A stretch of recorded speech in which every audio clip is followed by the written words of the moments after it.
I centri sollievo in Veneto sono 141 e affiancano le famiglie che hanno persone affette da Alzheimer o Parkinson, le patologie con il cosiddetto decadimento cognitivo. A questi centri per il 2019 la Regione ha destinato 1,5 milioni di euro. Sono una risorsa perché partono dal basso, dall'associazionismo, anche in questo caso dal volontariato, e perché non solo permettono alla persona con demenza, con decadimento cognitivo di essere in una situazione protetta, di anche, diciamo così, rallentare gli effetti del decadimento per quanto riguarda la memoria, la manualità, ma soprattutto sono un supporto per le famiglie.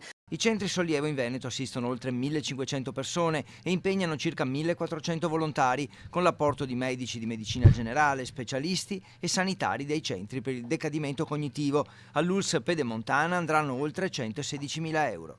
Anche nella nostra USL Pedemontana sono molto attivi, sono oggi in itinere 12 centri sollievo, 6 appunto nel distretto 1 e 6 nel distretto 2, e sono dei presidi importanti. Le risorse saranno assegnate alle ULSS in proporzione al numero di abitanti ultra 65 anni e al numero delle persone in carico ai centri. C'è la garanzia di un'assistenza specialistica, multidisciplinare, ma anche di un accompagnamento alla famiglia che si trova a attraversare un momento di difficoltà. La scienza conferma che i centri aiutano la permanenza della persona anziana il più a lungo possibile a casa propria e ritardano la malattia nella prima fase, quando la persona ha bisogno di essere stimolata, di attività motoria, di allenare la memoria e di evitare l'isolamento. Ma soprattutto qui le famiglie trovano appoggio, consulenza e supporto, insomma sollievo. Una persona può essere quindi accompagnata, può rimanere in questi centri un paio d'ore al giorno, ma soprattutto io invito i familiari ad andarli anche a visitare e a stare lì una giornata assieme per vedere effettivamente come vengono gestiti e cosa si fa all'interno di questi centri.